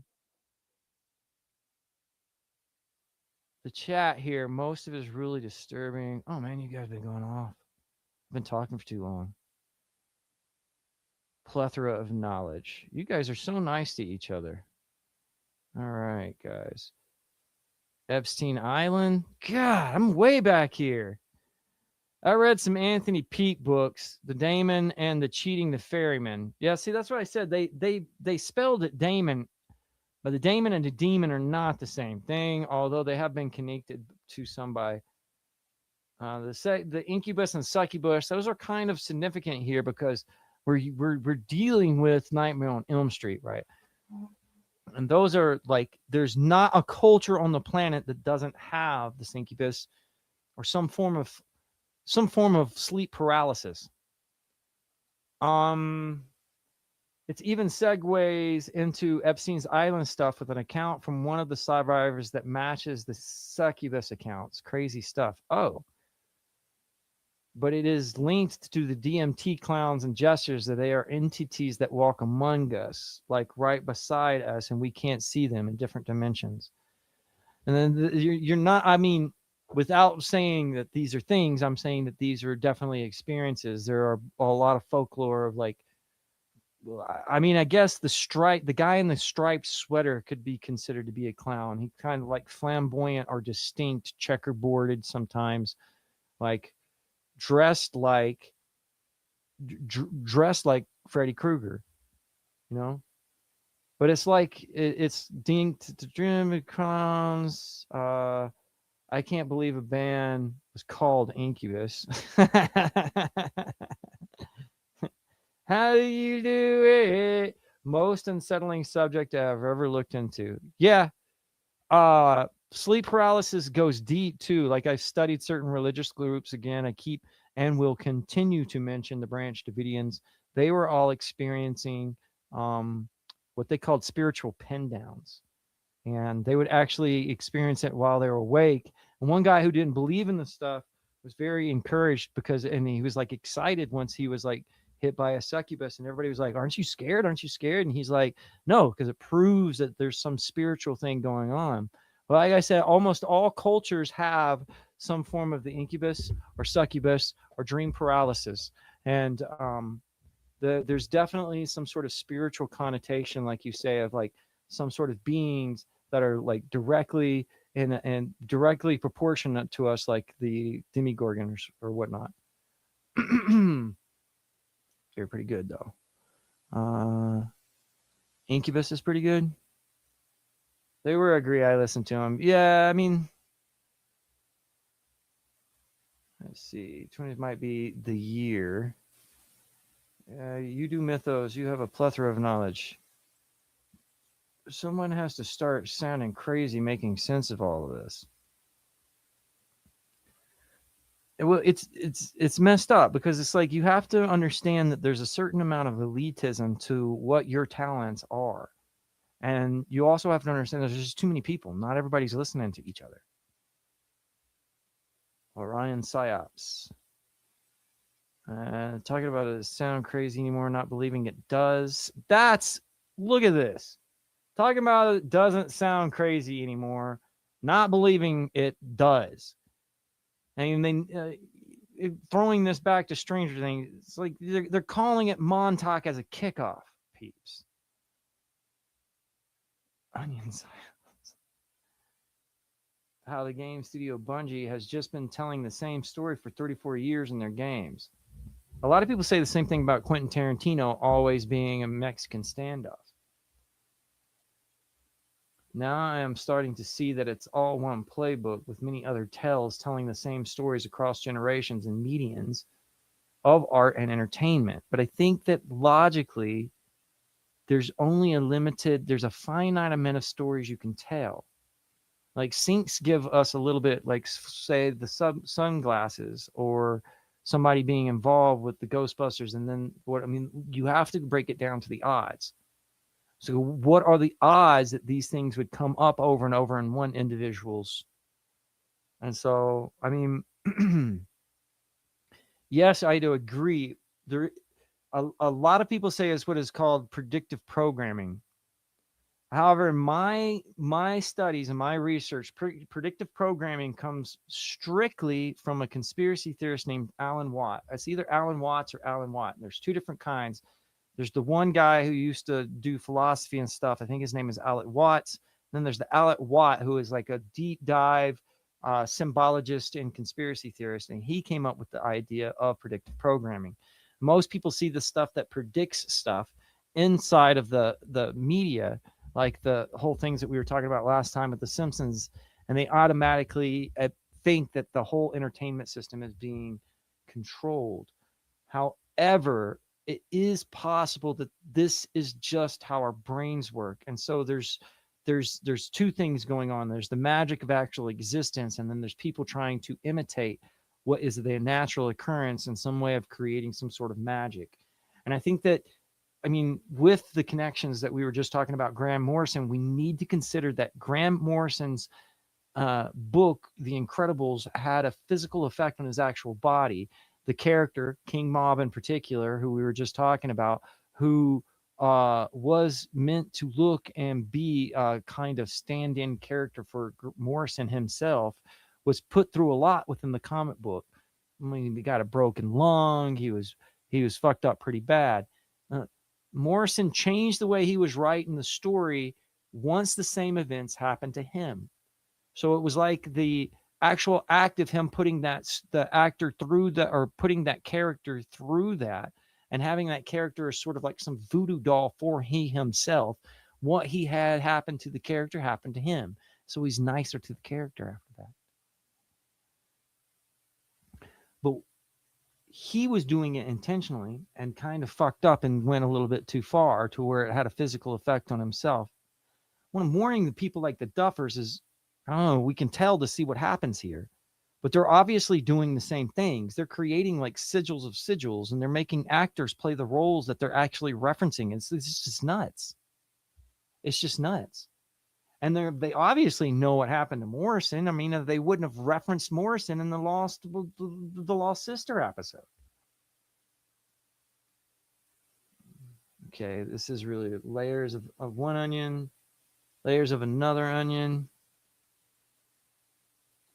Disney reality, fairy tale world. Yes, the upside down clown world full of DTM gestures like this.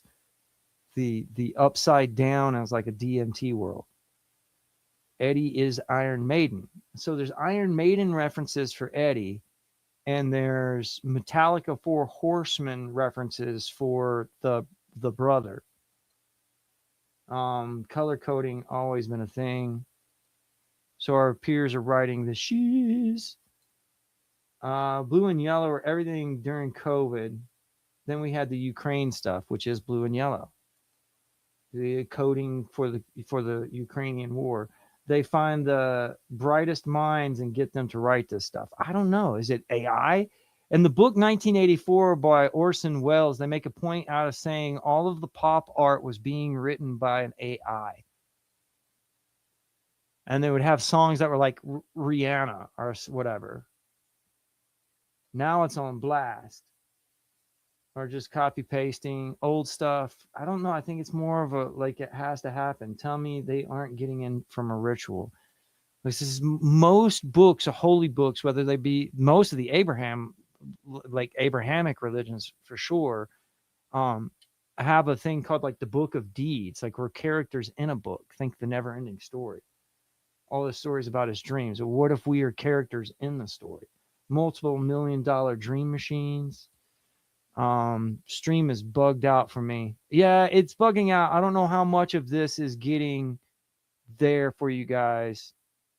I hope it worked pretty well. I think I'm going to wrap it up. I'm glad for everybody joining in and contributing. And I'll do the next season as soon as I can. Again, I'd like to say, you know what if I don't know if I can do it here. If I do it over here.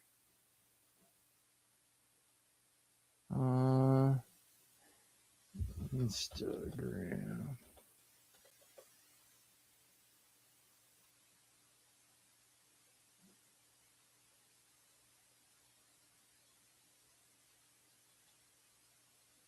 Well, I'll have it ready next time.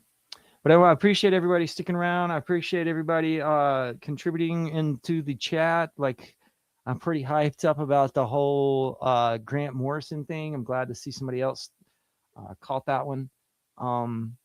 Yeah, Meta Egg forever, baby. Thanks, Mytho Class. And again, like I'll check to see. I haven't been checking my Twitter like I said I was, but I'll check it later. And anything that you pop in there and send to me, I will include on the next egg. Please, guys, like, contribute, share, and let's see if I have the willpower to distill this down into smaller content. Until next time, guys,